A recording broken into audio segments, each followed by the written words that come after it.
இரண்டாம் வாசகம். நம் தந்தை ஆபிரகாமின் பலி.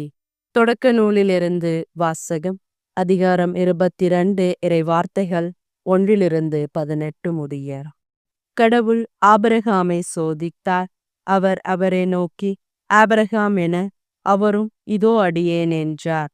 அவர், உன் மகனை, நீ அன்பு கூறும் உன் ஒரே மகனான ஈசாக்கை அழைத்து கொண்டு மோரியா நிலப்பகுதிக்கு செல்.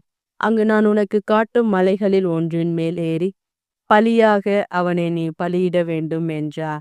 அவ்வாறே ஆபிரகாம் அதிகாலையில் எழுந்து தமது கழுதைக்கு சேணமிட்டு தம் வேலைக்காரருள் இருவரையும் தம் மகன் ஈசாக்கையும் அழைத்து கொண்டு நெரிபலிக்கு வேண்டிய விறகு கட்டைகளை வெட்டிய பின் கடவுள் தமக்கு குறிப்பிட்டிருந்த இடத்தை நோக்கி புறப்பட்டு சென்றார். 3ஆம் நாள் ஆபிரகாம் கண்களை உயர்த்தி அந்த இடத்தை தூரத்திலிருந்து பார்த்தார். உடனே ஆபிரகாம் தம் வேலைக்காரர்களை நோக்கி, நீங்கள் கழுதையோடு இங்கேயே காத்திருங்கள், நானும் பையனும் அவ்விடம் சென்று வழிபாடு செய்த பின் உங்களிடம் திரும்பி வருகிறோம் என்றார். பின் ஆபிரகாம் எரிபலிக்கு வேண்டிய விறகு கட்டைகளை எடுத்து தம் மகன் ஈசாக்கின் மீது வைத்தார். நெருப்பையையும் கத்தியையும் தம் கையில் எடுத்து கொண்டார். இவ்வாறு இருவரும் சேர்ந்து சென்றனர். அப்பொழுது ஈசாக்கு தன் தந்தையாகிய ஆபிரகாமை நோக்கி, அப்பா என. அவர், என்ன மகனே என்று கேட்டார். அதற்கு அவன், இதோ நெருப்பும் விறகு கட்டைகளும் இருக்கின்றன, எரிபலிக்கான ஆட்டுக்குட்டி எங்கே என்று வினவினார். அதற்கு ஆபிரகாம், எரிபலிக்கான ஆட்டுக்குட்டியை பொறுத்தமட்டின் கடவுளே பார்த்து கொள்ளுவார் மகனே என்றார். இருவரும் சேர்ந்து தொடர்ந்து நடந்தனர்.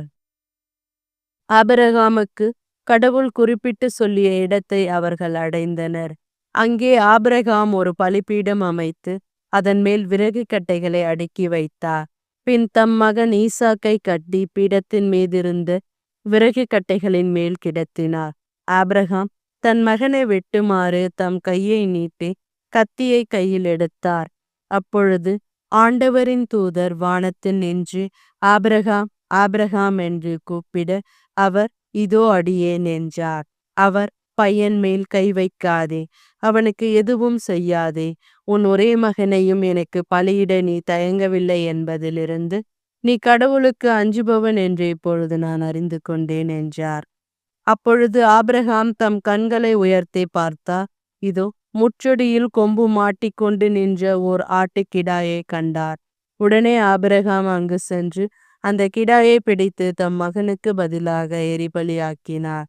எனவே ஆபிரகாம் அந்த இடத்திற்கு யாவேயிரா என்று பெயரிட்டார். ஆதலால் தான் மலையில் ஆண்டவர் பார்த்து கொள்ளுவார் என்று இன்று வரை வழங்கி வருகிறது.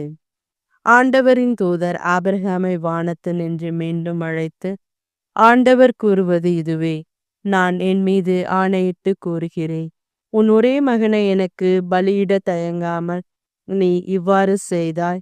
ஆதலால் நான் உன் மீது உண்மையாகவே ஆசி பொழிந்து விண்மீன்களைப் போலவும் கடற்கரை மணலைப் போலவும் உன் வழிமரபை பலுகி பெருக செய்யுவேன். உன் வழிமரபினர் தம் பகைவர்களின் வாயிலை உரிமையாக்கிக் கொள்ளுவர்.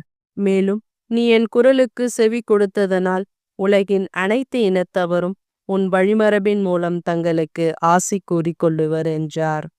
ஆண்டவரின் அருள்வாக்கு. இறைவா உமக்கு நன்றி.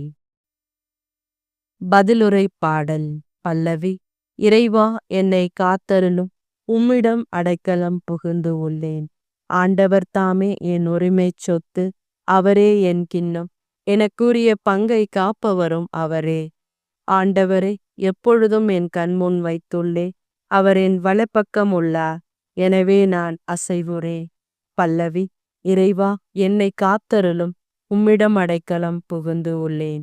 என் இதயம் அக்களிக்கின்றது, என் உள்ளம் மகிழ்ந்து துள்ளுகின்றது, என் உடலும் பாதுகாப்பில் நிலைத்திருக்கும். ஏனெனில் என்னை பாதாளத்திடம் ஒப்புவிக்க மாட்டீர், உம் அன்பினை படைகுடியில் காண விட மாட்டீர். பல்லவி. இறைவா என்னை காத்தருளும், உம்மிடம் அடைக்கலம் புகுந்து உள்ளே. வாழ்வின் வழியை நான் அறிய செய்வீர், உமது முன்னிலையில் எனக்கு நிறைவான மகிழ்ச்சி உண்டு. உமது வலப்பக்கத்தில் எப்பொழுதும் பேரின்பம் உண்டு. பல்லவி. இறைவா என்னை காத்தருளும், உம்மிடம் அடைக்கலம் புகுந்து உள்ளே.